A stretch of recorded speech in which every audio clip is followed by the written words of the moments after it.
बंसी विभूषित करा नवनीरदाभा पीतांबरा दरुण बिंब फलाब्धरुष्ठा पूर्णेन्दु सुंदर मुखादरविंद नेत्रो कृष्णात् परम किमपि तत्त्वमहं न जाने।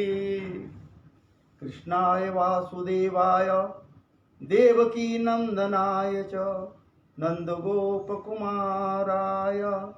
गोविंदाय नमो नमः। भागवत जी भगवान की जय।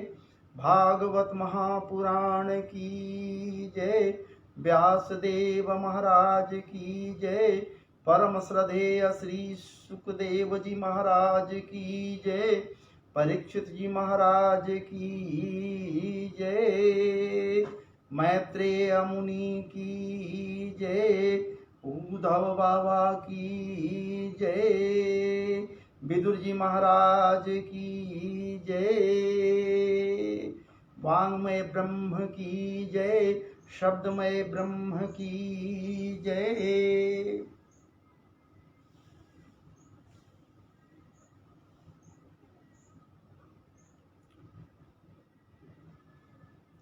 तो आइए पुनः आपके समक्ष उपस्थित हुआ हूं और उपस्थित होकर भगवदीय रस में स्वयं निमज्जित होने के लिए तत्पर होकर आपको भी डुबकी लगवाने के लिए तत्पर हुआ, क्योंकि इतना ये पवित्र है, इतना पवित्र इसके श्लोक हैं और इसका धारा इतना पवित्र है, इतना पवित्र है कि यदि भागवत जी के पवित्रतम धारा में बह जाइए, यदि कोई भी बह जाए, कोई भी बह जाए इस धारा में, तो यहाँ डुबकी लगाने की नहीं बल्कि डूबने की इच्छा हो जाएगी। तीव्र धारा है, लेकिन यदि डूब जाए तो अति उत्तम है। इस धारा में डूबने का मजा है, लेकिन यदि उस सुरसरी के परम पवित्र जल में यदि डुबकी लगाते हैं या डूब जाते हैं महाराज जी, तो वहां शरीर बदल जाएगा। लेकिन इस धारा में यदि डूब गया कोई, तो ये डूबने की जो प्रवृत्ति है वही बदल जाएगा,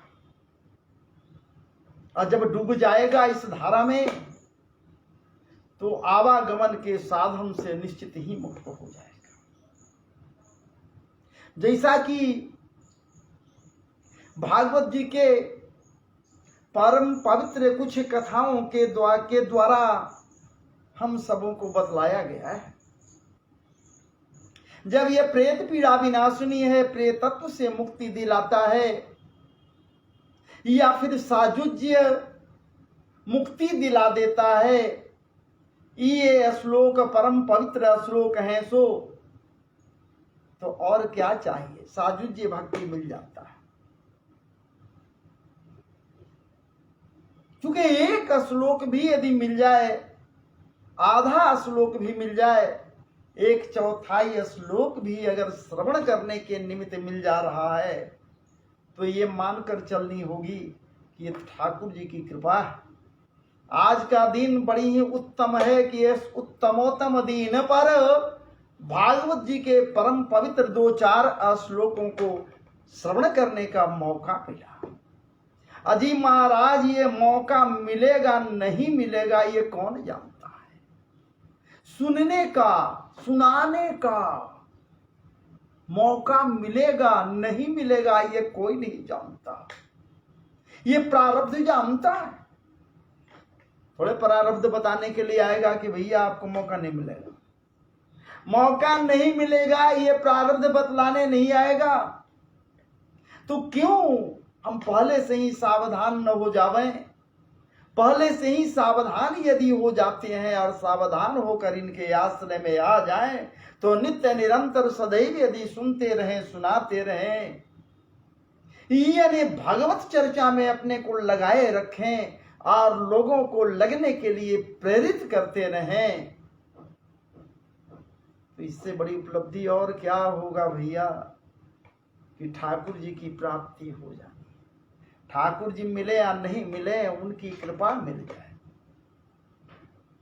यदि उनकी कृपा हो गई तभी इसको अवगाहन कर सकते हैं, तभी डुबकी लगा सकते हैं भागवत भागीरथी में।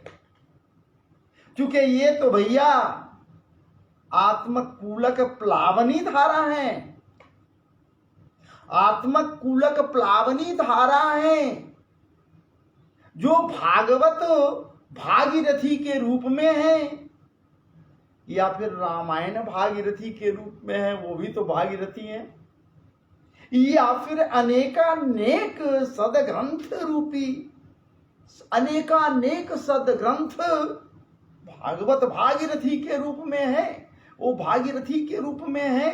सदग्रंथ जितने भी हैं वो भागीरथी के रूप में है। और जिन्हें भैया ये अपने आत्मा के बिल्कुल नजदीक हैं ये प्रवाह, इसलिए हम कहते हैं कि आत्मा कूलक प्लावनी धारा है ये। और बेवकूफ ही होगा ना जो दूरक कूलक प्लावनी धारा की ओर दौड़ पड़ेगा। ठीक है, वहां भी मुक्ति मिलेगी, वहां भी मुक्ति मिलेगी। वो दूरक कूलक प्लावनी धारा में हम सब जाकर जब डुबकी लगाते हैं तो वहां तो पापी से पापी लोग भी जाकर डुबकी लगाता है, पुण्यात्मा से पुण्यात्मा लोग भी जाकर डुबकी लगाता है। वो सुरसरी के धारा में परम पवित्र है, जो धराधाम पर आने के पूर्व वही तो बोल दिए कि धराधाम पर मैं जाऊंगी, वहां इस घोर कली काल के ये जितने भी होंगे पापी से पापी, भ्रष्ट से भ्रष्ट, चरित्रहीन से चरित्रहीन, अकर्मण्य से अकर्मण्य, जितने प्रकार के पाप हैं उन सबों में रत रहने वाला भी आकर हम में स्नान करेगा, निमज्जित होगा।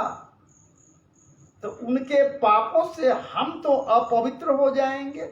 मैं अपवित्र हो जाऊंगी प्रभु, मैं अपवित्र हो जाऊंगी इन पापियों से धराधाम पर। तो अर्थात धराधाम पर पापियों की कमी नहीं है। युग कोई भी हो, हर युग में पापियों की कमी नहीं है। तो प्रभु कहीं ने करे भाग्यमान, एक काम तुम करना, पापियों के द्वारा तुम अपवित्र तो जरूर हो जाओगी, वो पाप को धोएंगे, तो तुम इंतजार करना, धैर्य मत छोड़ना, धैर्य धारण किए रहना कि शायद कोई पुण्यात्मा, कोई संत, बिरले संत कोई आ जाता है कहीं भी, और तुम में यदि मज्जन करने के निमित्त, स्नान करने के निमित्त, तुझे दर्शन करने के निमित्त, तेरे जल का पान करने के निमित्त यदि तेरे तट पर कोई संत आ जाता है, तो यह मान कर न चल कि बिना भगवंत के कृपा का संत का दर्शन नहीं होता, और बिना संत के कृपा का भगवंत का दर्शन नहीं होता। और जब वो तेरे जल में आकर वो संत परम पुण्यात्मा होगा, वो जब स्नान करेगा तो तेरे अंदर अपने पुण्यों को धो देगा, नहीं धोएगा फिर भी तेरे अंदर उसके पुण्य के प्रभाव से वो पाप का समापन हो जाएगा, तुम पुण्यात्मा हो जाओगे, पुण्य के पुण्य रह जाएंगे। धैर्य धारण करके रहो। सुरसरी को कह रहे हैं ठाकुर जी, प्रभु कह रहे हैं। उससे भी ज्यादा आगे बढ़ो तू क्यों घबराती है? सुरसरी, अय गंगे, क्यों घबराती है? तुझ में पाप धोएगा पापी लोग, और तुम कहां जाकर मिल रही हो? बहते बहते बहते बहते बहते बहते समुद्र में मिल जाएगी, या फिर तुझ में डायरेक्ट यदि कोई पाप को धोने नहीं आता है, छोटे छोटे नदियों में यदि जाकर, तालाबों में भी यदि जाकर अपने पाप को धोता है, समझता है कि मैं स्नान करने के बाद शुद्ध हो गया, अपने पापों को धो दिया, तो उन्हों जल, वैसे जल में जिसमें पाप धुल गए हैं, वो जलदब बहते बहते क्या समय आने पर तुझ में मिलेंगे। और तुम जब बहते रे, तेरा वो धारा जो है, जल जो है, वो बहते बहते जब सागर में चला जाएगा, समुद्र में जाएगा, तो वहां क्या होगा? समुद्र का जल जब वाष्प बनकर आकाश में जाएगा, तो वो समस्त पाप जल के साथ महाराज जी आकाश में चले जाएंगे, बादल सींच लेगा, बादल में चला जाएगा, और वही बादल जब पाप मिश्रित जल का परिवर्तन उन पापियों के खोपड़ी पर करेगा, तब सोच लो, तब सोच लो इस बात को वो समझे या नहीं समझे, तो क्यों पाप की ओर प्रवृत्त हो जाएं। इसलिए भागवत जी में जो आश्रय रख, जो विश्वास रखता है, पाने की चाहत रखता है ठाकुर जी को, भागवत जी के प्रति आह्लादिता अपने हृदय में पाल लेता है, उसे पाप करने की प्रवृत्ति समाप्त हो जाती है।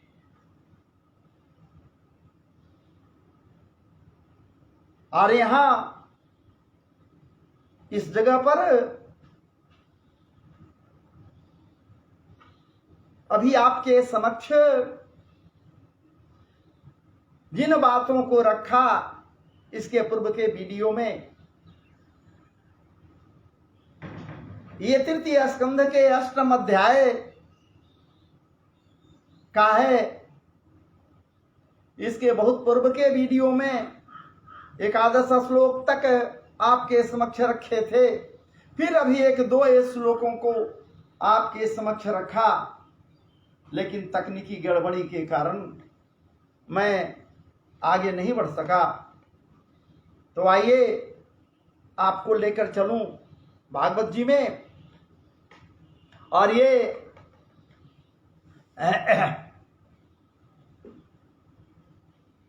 श्लोक है, 13वां श्लोक है। सुस्यंस्तदाभि द्यतनाभिदेशात् सपद्मकोशो सहसोदतिष्ठत्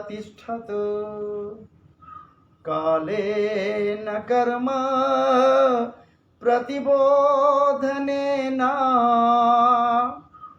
स्वरोचिषा तत् सलिलं विशालं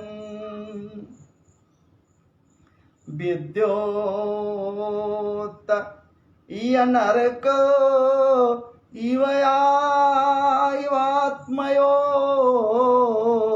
निह तल्लोकपद्मं सौवेव विष्णुः प्राविशत सर्वगुणाभवासम् तस्मिन् स्वयं वेद मयो विधाता स्वयं भो भुवं यहो स्म वदन्ति सोऽभूत्।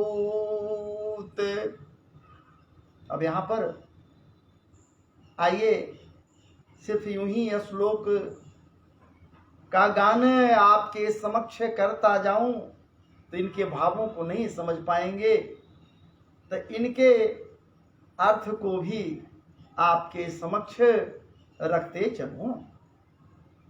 ये कहते 14वें श्लोक में सपद्म कोशः सहसोदतिष्ठत,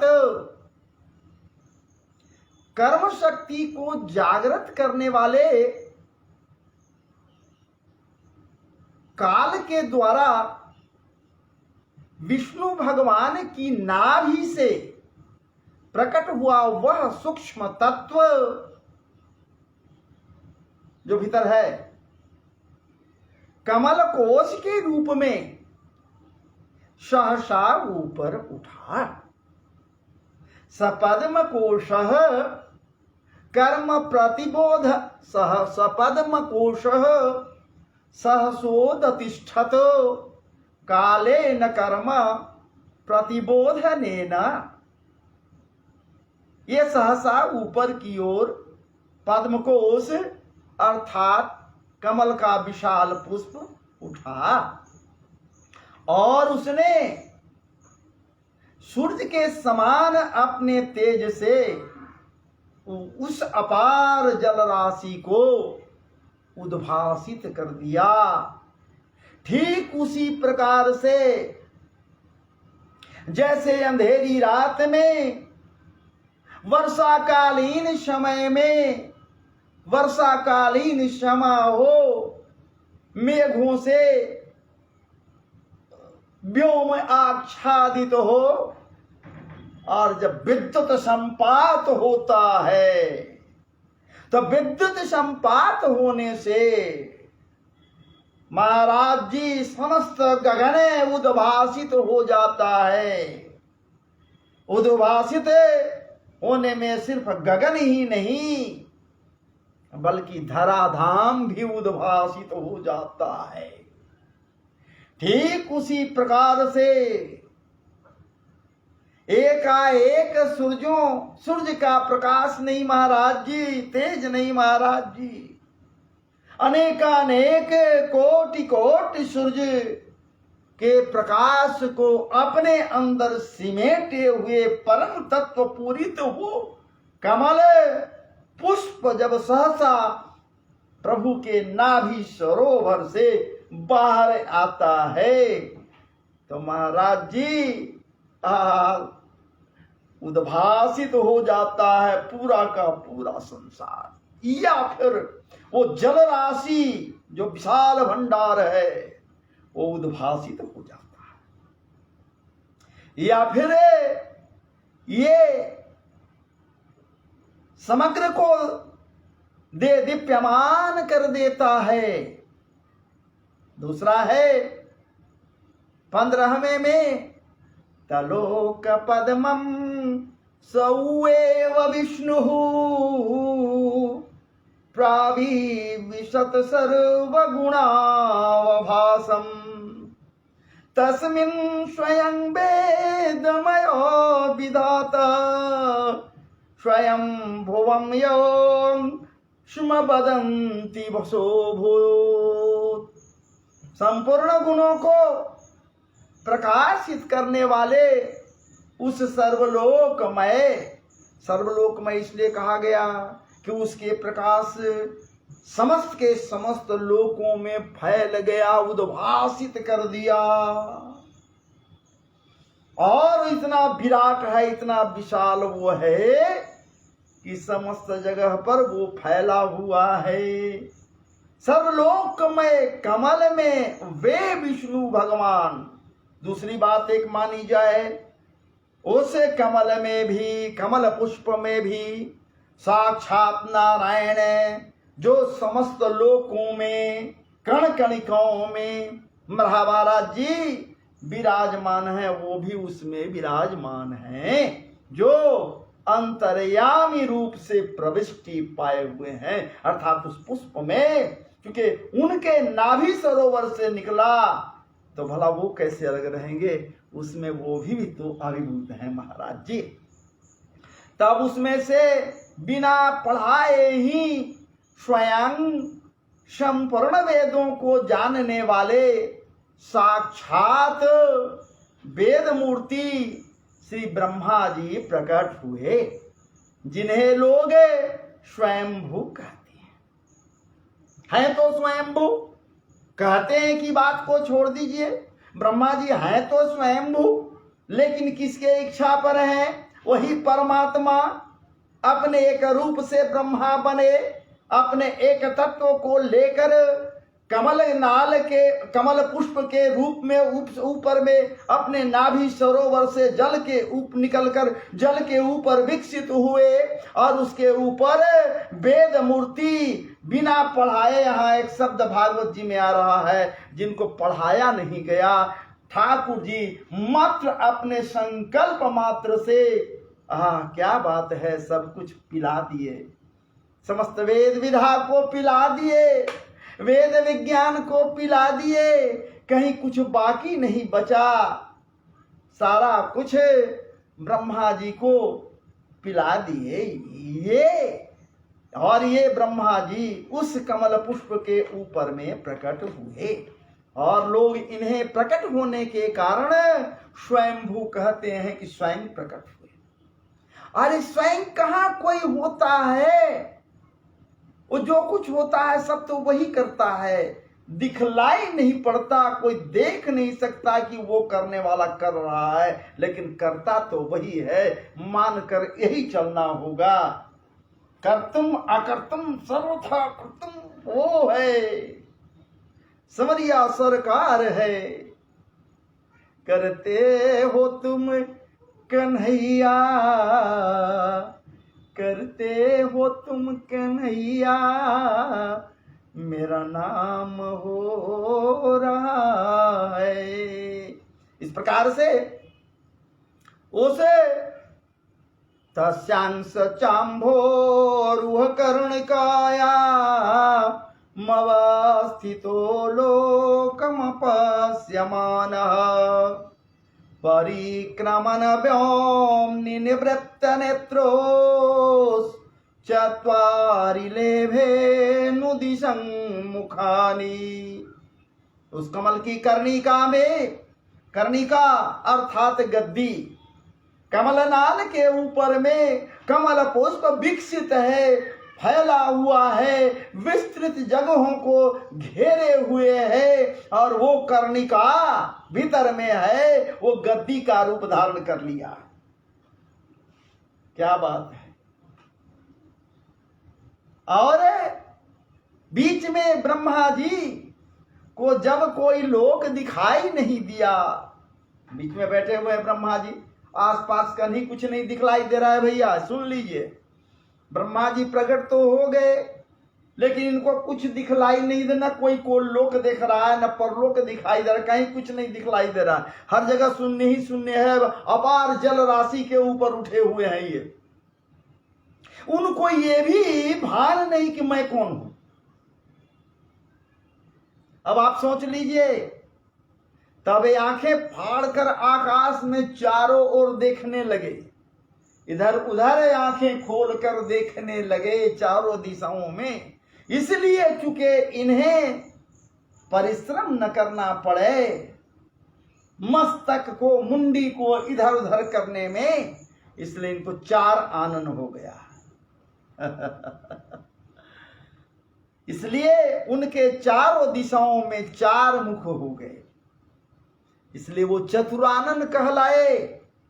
खोज में पता लगाने के लिए जब उधर कर रहे हैं कुछ नहीं दिखलाई दिया, इधर कर दे रहे हैं नहीं दिखलाई दिया, इधर करते हैं तो नहीं दिखलाई दिया, तीनों ओर तो घुमा घुमा कर अपने मस्तक को देखे, कुछ नहीं दिखलाई दिया तो पीछे कैसे देखें।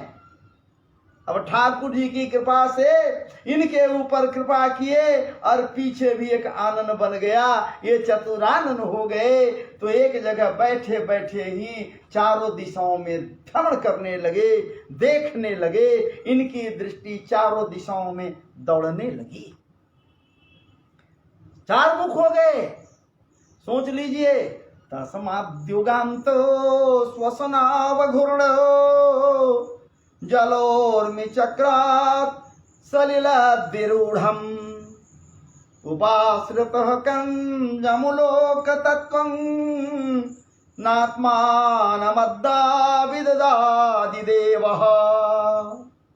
उस समय प्रलयकालीन पवन के थपेड़ों से उछलती हुई जल की तरंग मालाओं के कारण उस जल राशि से ऊपर उठे हुए कमल पर विराजमान आदि देव ब्रह्मा जी को अपना तथा उस लोक तत्व रूप कमल का कुछ भी रहस्य पता नहीं चल रहा है, कुछ नहीं पता चला।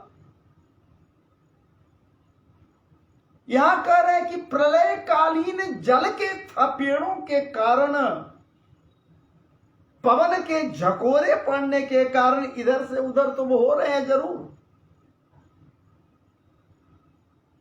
ये पद्म पुष्प इधर से उधर हो रहा है जिस पर ब्रह्मा जी बैठे हुए हैं, लेकिन कुछ भी उनको समझ से नहीं आया, समझ में नहीं आया। आदिदेव को, ब्रह्मा जी को कुछ नहीं समझ में आया, कोई रहस्य वो नहीं समझ पाए,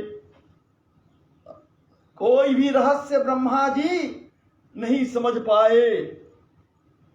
कहे कहे उषा वहमब्ज प्रेष्ट एतत् कुतो वब्ज मनन्यदप्सो अस्ते ह्यध स्तादिह किंचनैतो दधिष्ठितं यत्र सतानुभाव्यम। वे सोचने लगे, इस कमल की कर्णिका पर बैठा हुआ मैं कौन हूं। अब देखिए, आए हैं यहां सृष्टि की रचना करने के लिए, समस्त गुणों से ठाकुर जी इनको गुणवान बना दिए हैं, गुण निधि बना दिए हैं। बस कंप्यूटर के तरह आज का जो कंप्यूटर है उसके अंदर में मेमोरी तो भरा हुआ है, मेमोरी सब डाल दिया गया है, सिर्फ और सिर्फ उसे एक्टिवेट करना पड़ता है, उसके मक्खी को चलाना पड़ता है, उसके रीडर्स को उंगलियों का इशारा देना पड़ता है, तब आज का कंप्यूटर भी काम करता है।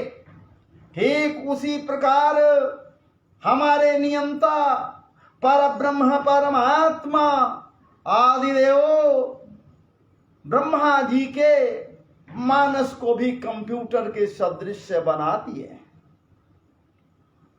कोई ऐसा चीज नहीं है जो उनके मानसिक कंप्यूटर में नहीं डाल दिए हैं, सब कुछ डाल दिए हैं, वेद विज्ञान से भरपूर कर दिए हैं, ओतप्रोत कर दिए हैं। भैया आज का भी विज्ञान तो निरूपण करता है। हाँ, क्या बात है, आज का विज्ञान भी रचना करने में आगे है। तो विचार कीजिए, वो आदिदेव जो है, जिसके कंप्यूटर में, जिसके अंदर में वो परम पुरुष परमात्मा, पर ब्रह्म परमात्मा समस्त गुणों को डाल दिया है मानस कंप्यूटर में, तो वो कैसा होगा, वो कैसा होगा। जिसकी रचना इतनी सुंदर है तो वो कितना सुंदर होगा। कर्म कैसा है तो कर्मण्य है या नहीं, विचार कीजिए। और वो कर्मण्य आदि पुरुष वो परमात्मा पर ब्रह्म परमात्मा न पुरुष के रूप में है, न स्त्री के रूप में है, और न महाराज जी दोनों के रूप में है, किसी रूप में नहीं है, लेकिन है उसी ढंग से जैसे दूध में घी। और वो समस्त ज्ञान विज्ञान का स्रोत बना दिया है। आदि देवो चतुरानन को अर्थात ज्ञानमान बना दिया है, ज्ञान भर दिया है, कहीं कुछ नहीं बाकी है, लेकिन उसे एक्टिव करना होगा, उसे जगाना होगा। है सब कुछ लेकिन जगाना होगा। उसे तो यह भी ज्ञात नहीं है कि मैं कौन हूं, मैं कौन हूं, उसे यह भी ज्ञात नहीं है। ठाकुर जी के द्वारा वो निर्मित है, उसे यह भी ज्ञात नहीं है, लेकिन जगाना होगा उसे। और अपने मानसिक कंप्यूटर को जगाने के लिए वो तत्पर हुआ। यह कमल भी बिना किसी अन्य आधार के जल में कहां से उत्पन्न हो गया, विचार करने लगे। न इसका कोई आधार है, नहीं कुछ है, जल के ऊपर ये कमल नाल है निकला हुआ, कहीं तो इसका आधार होगा। अब देखिए अपने कंप्यूटर को जगा रहे हैं ब्रह्मा जी भी, वो चतुरानंद जगा रहा है, विचार कर रहा है, झकझोर रहा है दिमाग को, है सब कुछ, विचार कर रहा है कि आखिर जब तक आधार नहीं होगा तब तक सब चीज निराधार है। तो ये कमलनाल भी निराधार हो जाएगा, कहीं न कहीं तो कोई आधार होगा, और उस आधार से ही तो ये कमलनाल निकला होगा। आधार की खोज में लगे। अब सोच लीजिए, अपने दिमाग को चालायमान करने लगे, चांचल्यता से ओतप्रोत करने लगे, चूंकि निष्क्रियता को प्राप्त हो चुका है। अभी तो वो विकसित हुए हैं, अभी तो वो पद्म गद्दे पर आसीन हुए हैं, पद्म कर्णिका के ऊपर में गद्देदार जगह पर अभी आकर विराजमान हुए हैं स्वयंभू की तरह। लेकिन ये तो सब समरिया सरकार की कृपा है। एक्टिव तो करना होगा, एक्टिव तो करना होगा। मित्रों, महाराज जी अब आप विचार कीजिए कि जब तक ये एक्टिव नहीं करेंगे अपने दिमाग को तो कैसे होगा। अब विचार करने लगे, ये जल में कहां से एकाएक उत्पन्न हो गया भाई, जिस पर हम बैठे हुए हैं। इसके नीचे अवश्य कोई ऐसी वस्तु होनी चाहिए जिसके आधार पर यह स्थित है, निश्चित रूप से, निश्चित रूप से।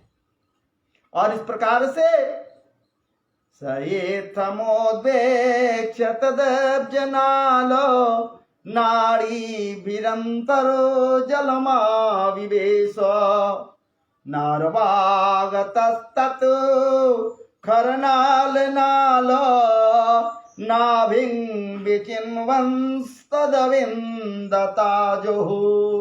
ऐसा सोचकर वे उस कमल की नाल के सूक्ष्म, अब देखिए, जिस पर विराजमान है, ये दिमाग में नहीं है कि इसके डंटी में छिद्र होगा, लेकिन जब एक्टिव किए, अपने कंप्यूटर को जगाए, खोलने का कोशिश किए, एकाएक इस कंप्यूटर में, मानसिक कंप्यूटर में ये बातें आई कि जिस पर मैं आसीन हूं, इसके डंटल जो है उसमें छिद्र होना चाहिए, इसमें छिद्र जरूर होगा। यदि छिद्र नहीं होगा तो कैसे काम चलेगा।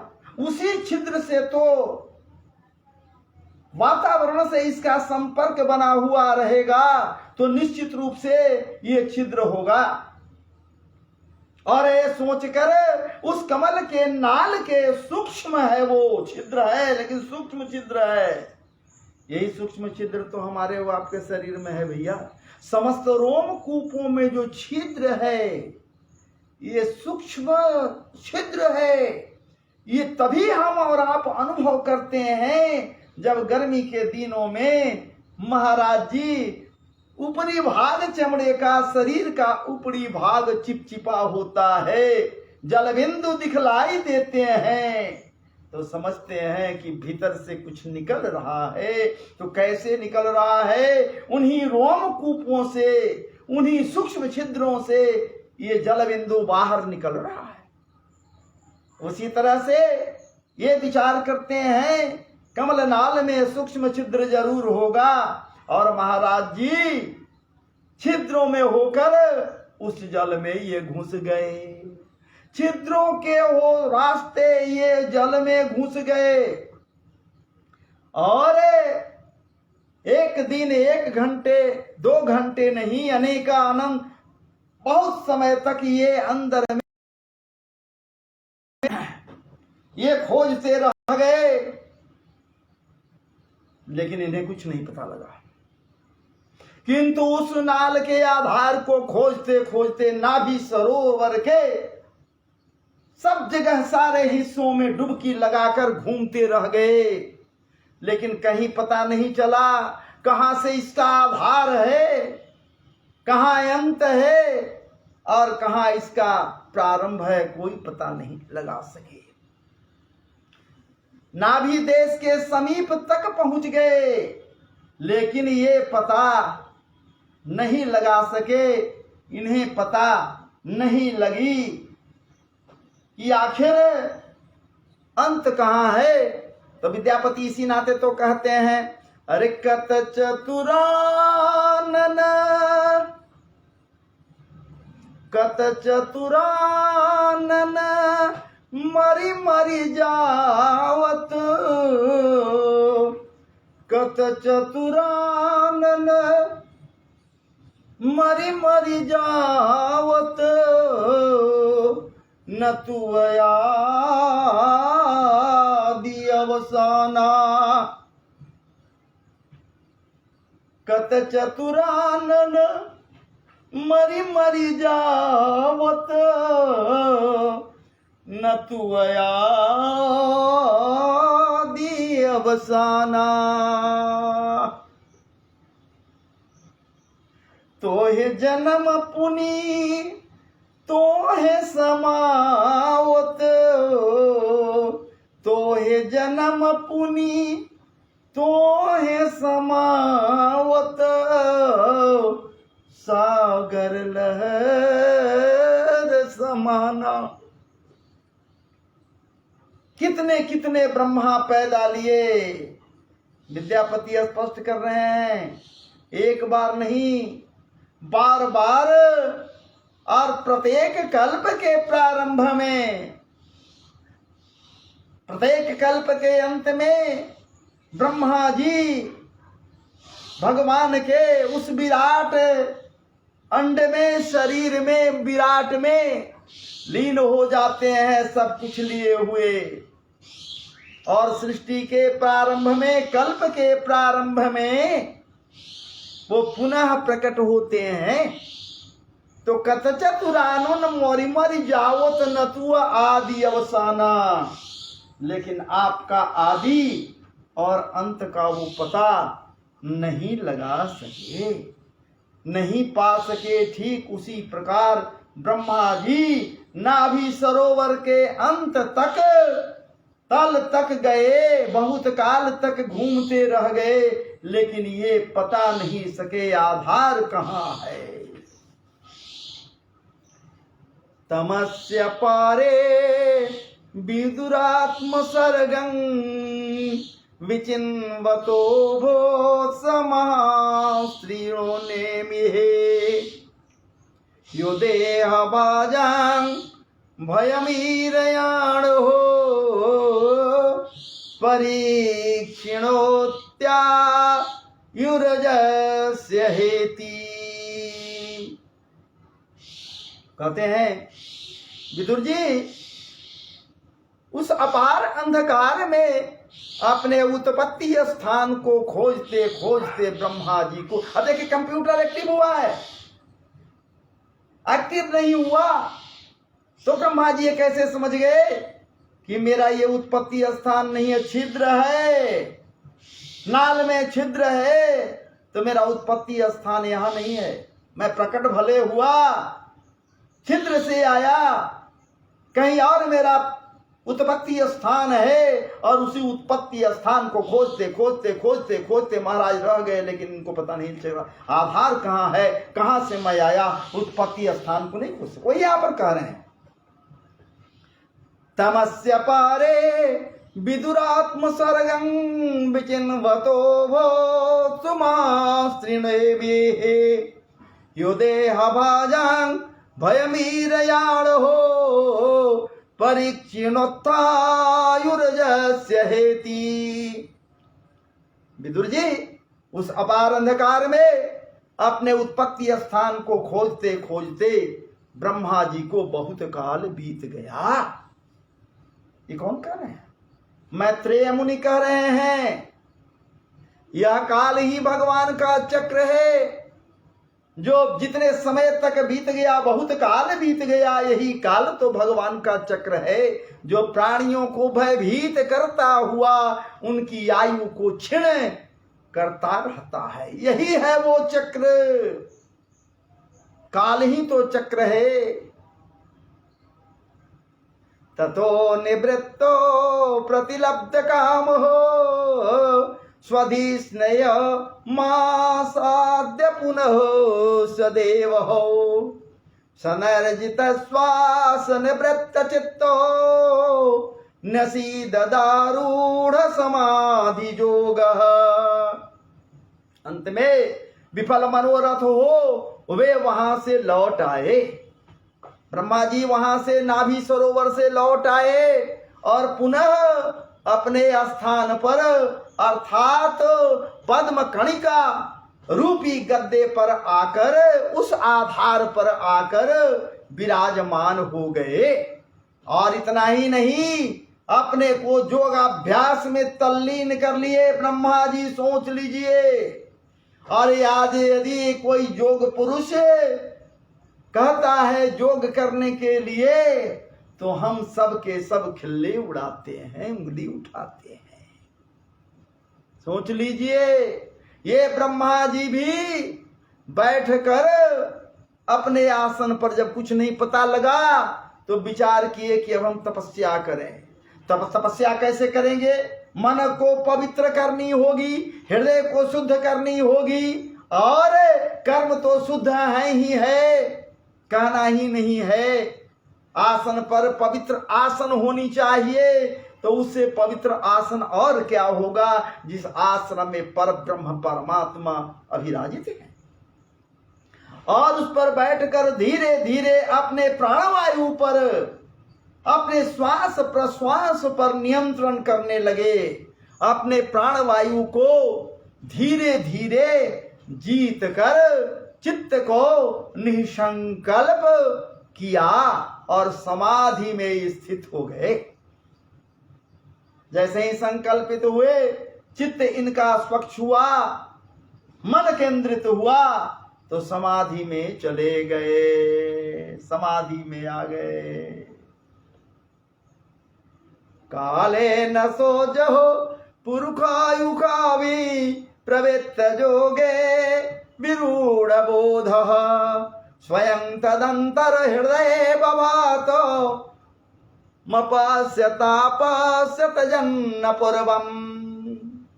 कहते हैं इस प्रकार पुरुष की पूर्ण आयु के बराबर, पुरुष के पूर्ण आयु के बराबर काल तक, अर्थात दिव्य 100 वर्ष तक अच्छी तरह योगाभ्यास करने पर ब्रह्मा जी को ज्ञान प्राप्त हुआ। ये 100 वर्ष, लेकिन एक शब्द लगा दिए दिव्य 100 वर्ष। हमरे आपका आजकल का ये 100 वर्ष नहीं भैया, दिव्य वो सब 100 वर्ष। तब उन्होंने योगाभ्यास करने में लगा दिए, तब जाकर उन्हें ज्ञान प्राप्त हुआ। तब उन्होंने अपने उस अधिष्ठान को, जिसे वे पहले खोजने पर भी नहीं देख पाए थे, अपने ही अंतःकरण में प्रकाशित होते देखा। खोजने पर भी जो नहीं मिले थे, यहाँ स्वयं ही इनके हृदय में वो मिल गया। जैसे ही ये समाधि में गए और ज्ञान प्राप्त जब हुआ, ठाकुर जी के कृपा से तो महाराज जी अंतःकरण भीतर का इनका स्वयं प्रकाशित हो गया। मृणाल गौरा यतशेष भोग पर्यंक एकं पुरुषं शयानम फणात पत्राजुतमोर्धरत्नोर जुबीर तद्वांत जुगांत तोये। उन्होंने देखा कि उस प्रलयकालीन जल में शेष जी कमलनाल सदृश्य गौर और विशाल विग्रह की सैया पर पुरुषोत्तम भगवान अकेले ही लेटे हुए हैं। शेष जी के 10,000 फण छत्र के समान फैले हुए हैं। उनके मस्तकों पर किरीट शोभायमान है। उनमें जो मणियां जड़ी हुई हैं उनकी कांति से चारों ओर अंधकार दूर हो गया है। शेषनाग जी की बात हो रही है। प्रेक्षां क्षिपन्तं हरितोपलाद्रहि संध्याव्रनीवे रुरुक्ममूर्घ्नः रत्नो दधारौ कदिशो मनस्य वनत्रजो वेणुभुजांग्रिपाग्रे। वे अपने श्याम शरीर की आभा से मरकत मणि के पर्वत की शोभा को लज्जित कर रहे हैं।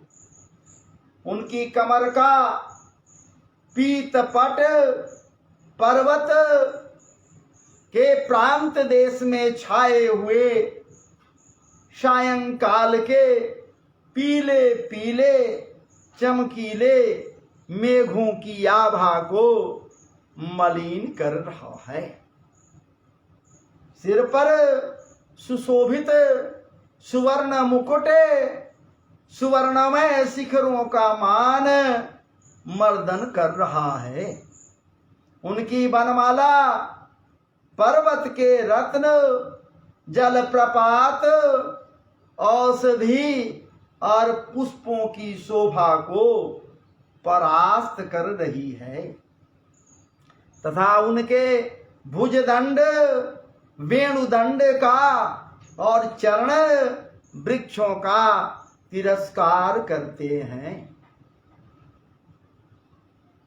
आयाम तो विस्तरत स्वमानो देहे न लोक त्रय संग्रहेन विचित्र दिव्या भरणांशुकानां कृत स्त्रियापाश्रित वेक देहम। उनका वह श्री विग्रह अपने परिमाण से लंबाई चौड़ाई में त्रिलोकी का संग्रह किए हुए है। वह अपनी शोभा से विचित्र एवं दिव्य वस्त्राभूषणों की शोभा को सुशोभित करने वाला होने पर भी पीतांबर आदि अपनी वेशभूषा से सुसज्जित हैं। पुंसां स्वकामा यविवेक्त मार्गे रम्यरुच्यतं कामदुदांघ्रि पद्मा प्रदर्शयन्तं कृपया नखेन्दो मयूख भिन्नांगुलिचारुपत्रम्। अपनी अपनी अभिलाषा की पूर्ति के लिए भिन्न भिन्न मार्गों से पूजा करने वाले भक्त जनों को कृपा पूर्वक अपने भक्त वांछा कल्पतरु चरण कमलों का दर्शन दे रहे हैं, जिनके सुंदर अंगुली दल नख चंद्र की चंद्रिका से अलग अलग स्पष्ट चमकते रहते हैं। मुखे न लोकार्तिहर स्मितेन परिस्फुरत कुंडल मंडितेन शोणायितेन धरबिंबवास प्रत्यर्हयन्तं सुनसेन सब्रवा।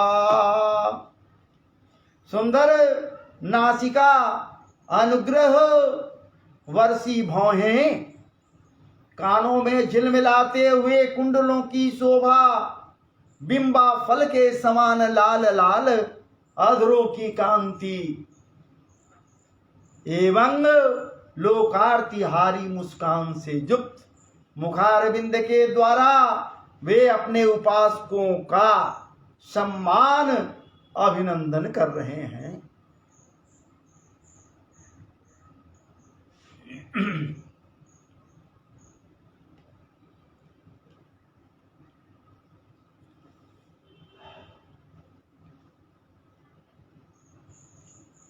कदम्ब किंजल कपिसंगवाससा स्वलंकृतं मेखलया नितंबे हारेण चानं तदनेन वत्सो श्रीवत्सवक्षो सल बल्लभेन। वे अव्यक्त मूल चंदन वृक्ष के समान हैं, महामूल्य के ऊरे और उत्तम उत्तम मणियों से सुशोभित उनके शाप लिपटे रहते हैं। उसी प्रकार उनके कंधों को शेष जी के फनों ने लपेट रखा है।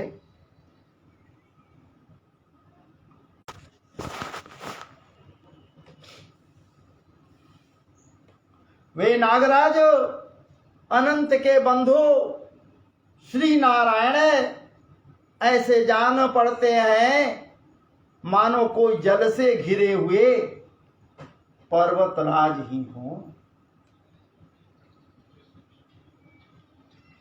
पर्वत पर जैसे अनेकों जीव रहते हैं, उसी प्रकार वे संपूर्ण चराचर के आश्रय हैं। शेष जी के फणों पर जो सहस्त्रों मुकुट हैं, वे ही मानो उस पर्वत के स्वर्ण मंडित शिखर हैं तथा वक्षस्थल में विराजमान कौस्तुभ मणि उसके गर्भ से प्रकट हुआ रत्न। त्रिधाम वे परिक्रमत प्राधनिकैर्दुरम्